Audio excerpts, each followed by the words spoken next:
SDRF की team मौके पर मौजूद है।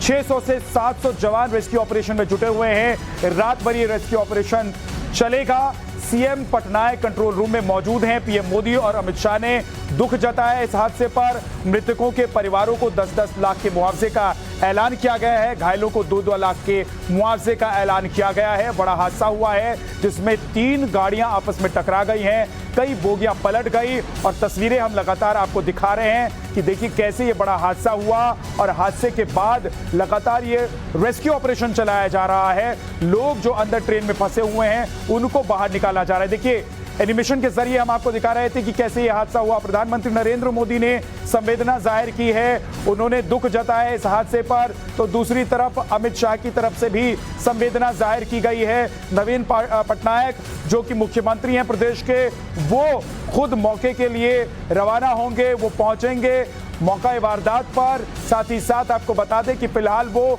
मॉनिटरिंग रूम को लगातार निरीक्षण कर रहे हैं, देख रहे हैं कि वहां पर क्या चल रहा है, मॉनिटरिंग रूम से पूरी जानकारी हासिल कर रहे हैं। लेकिन अभी भी बड़ी संख्या में लोगों के बोगियों के भीतर फंसे होने की आशंका जाहिर की जा रही है। बताया जा रहा है कि 300 के करीब लोग बोगियों में जो फंसे हुए थे उनको बाहर निकाला जा चुका है, लेकिन अभी भी बड़ी संख्या में लोग बोगियों में फंसे हुए हैं जिनको बाहर निकालने की जद्दोजहद की जा रही है। तस्वीरों में आप देख रहे हैं कि जो बोगियां पलटी हुई हैं वहां पर न सिर्फ स्थानीय लोग बल्कि रेस्क्यू टीम से जुड़े हुए जो लोग हैं वो ऊपर चढ़कर उन्हें बाहर निकालने की कोशिश कर रहे हैं। लेकिन मृतकों की संख्या 50 तक पहुंच चुकी है और आशंका इस बात की है कि और ये संख्या बढ़ सकती है। ये आप देख सकते हैं जो बोगी पर नंबर लिखा होता है वो नंबर हम आपको दिखा रहे हैं। अगर आपके कोई परिचित या आपका कोई अपना इन ट्रेनों में सफर कर रहा था तो इसके लिए हेल्पलाइन नंबर लगातार हम अपने स्क्रीन पर आपको दिखा रहे हैं। आप इन नंबर्स पर फोन कर सकते हैं, अपने परिचितों के बारे में जानकारी हासिल कर सकते हैं। उड़ीसा हादसे में अब तक 50 लोगों की मौत हो चुकी है, 300 से ज्यादा लोगों के घायल होने की जानकारी है। कैसे हुआ यह हादसा, इसको लेकर अभी कोई पुख्ता तौर पर बड़ी जानकारी नहीं है कि आखिर किस वजह से हादसा हुआ, लेकिन आपको हम लगातार दिखा रहे हैं, बता रहे हैं कि कैसे एनिमेशन के जरिए 3 गाड़ियां आपस में टकरा जाती है। दरअसल ये एक क्रॉसिंग है और क्रॉसिंग पर ही 3 गाड़ियां एक साथ पहुंच जाती हैं और तीनों गाड़ियां आपस में भिड़ जाती हैं। सबसे पहले आप देखिए कि एक गाड़ी सामने से आती हुई नजर आती है, दूसरी गाड़ी उसके सामने से गुजर रही होती है और इसी बीच तीसरी गाड़ी भी तीसरे ट्रैक पर जाती हुई नजर आती है। तीनों गाड़ियां आपस में टकराती हैं। बोगी पलटित जो बोगियां हैं वो पलटती भी चली जाती हैं और जो लोग इसमें सवार थे जब तक उनको इस बात का अंदाजा लगता, जब तक वो भाप पाते, तब तक हादसा हो चुका था। वो बोगियों में फंस चुके थे। वो इस सफर में अब जद्दोजहद में जुटे हुए थे कि कैसे वो खुद को बाहर निकाल पाए। हालांकि आनन फानन में मौके पर राहत और बचाव की टीम पहुंचती है, स्थानीय लोग वहां पहुंचते हैं, जो लोग गाड़ियों में फंसे हुए हैं उनको बाहर निकालने की कोशिश शुरू होती है। प्रधानमंत्री नरेंद्र मोदी ने दुख जताया और साथ ही आपको बता दें कि पूरी रात ये रेस्क्यू ऑपरेशन चलाया जाएगा। गृह मंत्री अमित शाह ने भी हादसे पर दुख जताया है। उन्होंने ट्वीट किया है। ट्वीट में उन्होंने लिखा है कि उड़ीसा के बालासोर में रेल हादसा बेहद पीड़ादायक है। एनडीआरएफ की टीम पहले ही घटनास्थल पर पहुंच चुकी है और अन्य टीमें भी बचाव अभियान में शामिल होने के लिए दौड़ रही है। शोक संतप्त परिवार के प्रति मेरी संवेदनाएं और घायलों के शीघ्र स्वस्थ होने की प्रार्थना करता हूं। ये अमित शाह ने ट्वीट किया है। अमित शाह ने ट्वीट किया है जिसमें उन्होंने अपनी संवेदना जाहिर की है। तो तस्वीरें हम बालासोर की आपको दिखा रहे हैं, उड़ीसा में, जहां पर ट्रेनें आपस में टकरा गई। 3 ट्रेन आपस में टकराई। 300 के करीब लोगों के घायल होने की अभी तक जानकारी आ चुकी है। कंफर्म इंफॉर्मेशन जो है वो 300 लोगों के घायल होने की अभी तक आ चुकी है, जिन्हें पास के हॉस्पिटल में भर्ती कराया गया है और जो ज्यादा नाजुक हालत में हैं उनको दूसरी जगह दूसरे हॉस्पिटल में भी शिफ्ट किया गया है। और इस वक्त जो अपडेट है, बड़ी खबर है, वो ये है कि 350 लोग घायल हो गए हैं। और जैसा कि वहां स्थानीय नेताओं से, प्रशासन के लोगों से हमारी बात हुई और वो जानकारी दे रहे थे कि 300 से 400 के करीब लोग घायल हो सकते हैं और वही लगातार संख्या बढ़ती जा रही है। उड़ीसा के मुख्यमंत्री नवीन पटनायक ने मंत्री प्रमिला मलिक और विशेष राहत आयुक्त को दुर्घटना स्थल भेज दिया है। उन्होंने कहा है कि राहत और बचाव कार्य पूरी जोर शोर से किया जा रहा है। घायलों की मदद के लिए आसपास के अस्पतालों को अलर्ट कर दिया गया है। I've just been reviewing the situation about this truly tragic railway accident. I'll be flying there early tomorrow morning to naturally review the whole situation. We are naturally concerned about looking after the bodies and removing all the living to the hospitals. That is our first concern, to look after the living. और इस बड़े हादसे पर देश भर से प्रतिक्रिया आ रही है।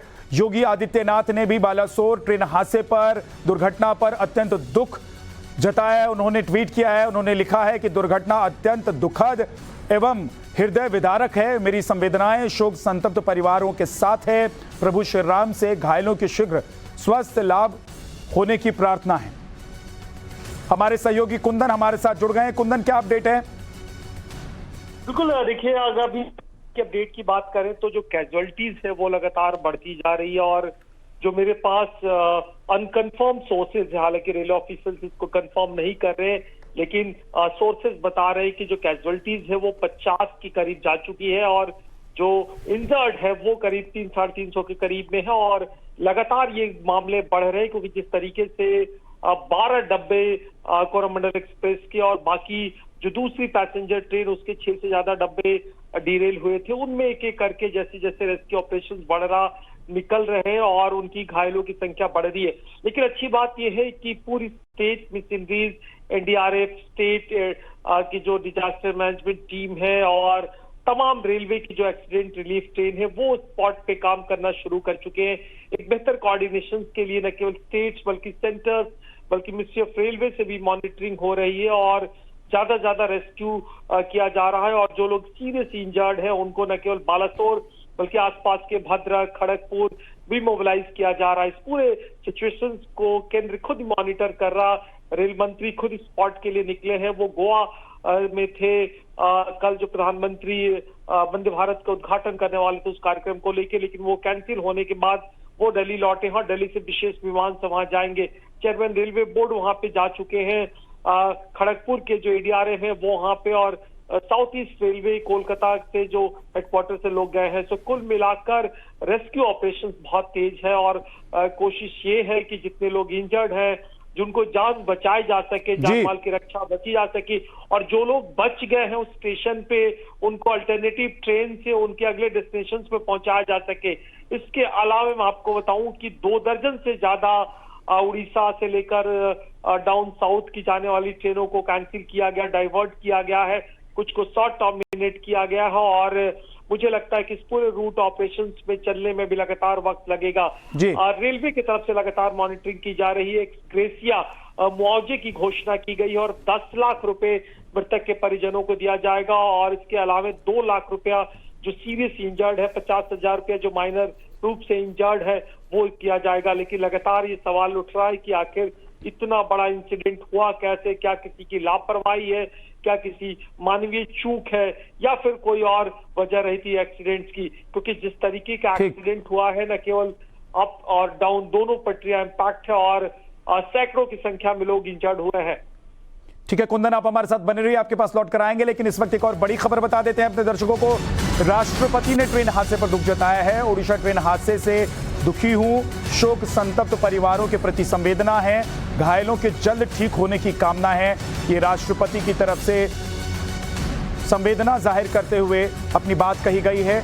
ओडिशा ट्रेन हादसे को लेकर राष्ट्रपति ने ये बातें कही हैं, जहां पर 3 ट्रेनें आपस में टकरा गई, बड़ी संख्या में लोग घायल हुए हैं। 300 से 350 के करीब जो घायल लोग हैं उनको हॉस्पिटल्स में पहुंचाया गया है और ये संख्या भी और बढ़ सकती है, इसकी भी आशंका जाहिर की जा रही है क्योंकि अभी भी बोगियों में लोगों के फंसे होने की आशंका है। अभी भी रेस्क्यू ऑपरेशन चलाया जा रहा है। कुंदन हमारे साथ जुड़े हुए हैं। कुंदन, क्या कोई स्पेसिफिक जानकारी भी है कि कौन कौन से हॉस्पिटल में घायलों को पहुंचाया गया है? जो लोग इन गाड़ियों में सफर कर रहे थे उन तक पहुंचने के लिए क्या कोई नंबर है या अगर उनके परिचित पहुंचना चाहते हैं उड़ीसा तो उनके लिए कोई व्यवस्था की गई हो?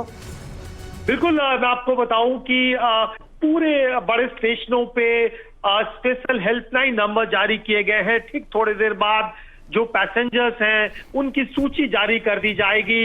और मैं आपको बताऊं कि इंडियन रेलवे की तरफ से तमाम अलग अलग स्टेशनों पे भद्रक में, कटक में, पुरी में, बालासोर में और खड़गपुर के इस पूरे ट्रैक से जो उस रूट से ट्रेनें गुजरती है, जहां जहां उनका स्टॉपेज है, वहां पे सारे डिटेल जारी किए गए हैं, हेल्पलाइन जारी किए गए हैं और लगातार रेलवे शोर कर रहा है। हम भी अपने चैनल पे उन तमाम नंबर्स को शेयर कर रहे हैं और दर्शकों से अपील कर रहे हैं कि जो भी उनके परिजन है उन नंबर्स पे कॉल करें। हो सकता है कि इस समय उस पैनिक सिचुएशन में उनका सामान खो गया होगा, उनके पास नंबर नहीं हो गया, वो शौक से उबर नहीं पाए होंगे, लेकिन तमाम नंबरों पे आप उनकी जानकारी ले सकते हैं। इतने बड़ी संख्या में जो इंजर्ड होके आए हैं वो बालासोर का मेडिकल कॉलेज उनको कोप अप नहीं कर पा रहा, इसलिए बालासोर शहर के जो प्राइवेट नर्सिंग होम है, जो पीएचसीएच है, वहां पे एडमिट किया जाए। और जो हमें सूचना मिल रही है कि खड़गपुर और कुछ लोगों को कटक के तरफ और भुवनेश्वर भी ले जाने के लिए तैयारी है, क्योंकि स्टेट्स के तरफ से, आसपास के जिलों के तरफ से, मुख्यालय के तरफ से स्टेट गवर्नमेंट, उड़ीसा सरकार खुद मॉनिटर कर रही है और बड़ी संख्या में एम्बुलेंस को मोबिलाइज किया गया है। जो 2 ट्रेनें accident relief train first mobilise की गई थी खड़गपुर से और भद्रक से, इसके अलावा आसपास के दूसरे डिवीजन से भी इन विशेष ट्रेनों को मोबिलाइज किया गया। इन ट्रेनों में doctors, nursing staff, medical equipments और रेस्क्यू ऑपरेशंस के लिए चीजें लेके जाई गई है।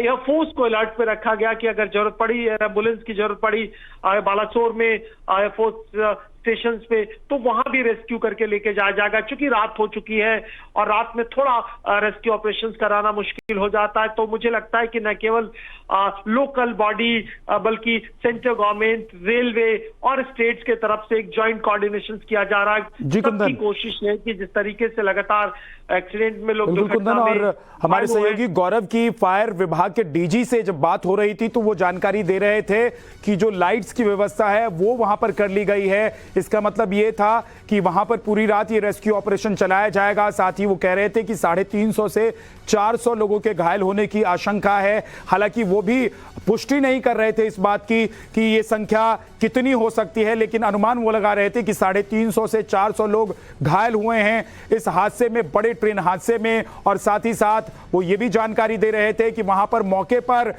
टीमें मौजूद हैं जो रेस्क्यू ऑपरेशन में जुटी हुई हैं। एनडीआरएफ, एसडीआरएफ की टीम वहां पर मौजूद है, स्थानीय लोग वहां पर मौजूद हैं, स्थानीय प्रशासन वहां पर मौजूद हैं, पुलिसकर्मी भी वहां पर मौजूद हैं। बड़ी बात यह है कि ओडिशा के जो मुख्यमंत्री हैं नवीन पटनायक, वो खुद मॉनिटरिंग कर रहे हैं, वो खुद देख रहे हैं कि ये हादसा जो हुआ है उसको लेकर वहां इस वक्त क्या चल रहा है। दूसरी बड़ी बात और आपको बता देते हैं कि नवीन पटनायक खुद मौके पर पहुंचेंगे घटनास्थल का मुआयना करने के लिए और जो घायल लोग हैं उनसे मुलाकात करने के लिए। इस बीच उन्होंने संवेदना जाहिर की है। साथ ही साथ रेल मंत्री भी मौके पर पहुंचेंगे और घायल जो लोग हैं उनसे मुलाकात करेंगे।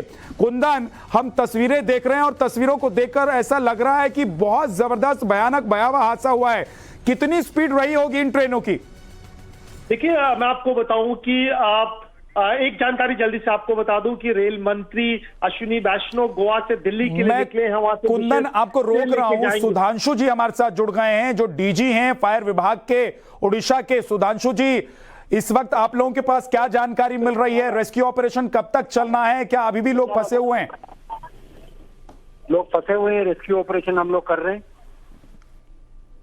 जी। कितने लोगों के और फंसे होने की आशंका है और कितने घायल अभी निकाले जा चुके हैं? अभी 5 डिब्बा और है जिसको हम देख रहे हैं जी। थोड़ा अभी हम लोग बिजी हैं, आप थोड़ा इंतजार करें, इसके बाद ही बता सकते हैं। ठीक है, बहुत बहुत शुक्रिया हमसे बात करने के लिए। और हम भी यही चाहते हैं कि इस वक्त वहां पर जितनी मदद मुहैया हो सके वो कराई जा सके। वहां पर जो इंतजाम स्थानीय प्रशासन की तरफ से, एनडीआरएफ, एसडीआरएफ और फायर डिपार्टमेंट की तरफ से हो सकती है वो वहां पर की जा सके, ताकि जो लोग फंसे हुए हैं, जो जिंदा हैं, जो अभी ट्रेन की अलग अलग बोगियों में अपनी सांसें गिन रहे हैं, उनको कम से कम वक्त रहते बाहर निकाला जा सके, ताकि सही वक्त पर उन्हें हॉस्पिटल पहुंचाकर उनकी जान बचाई जा सके।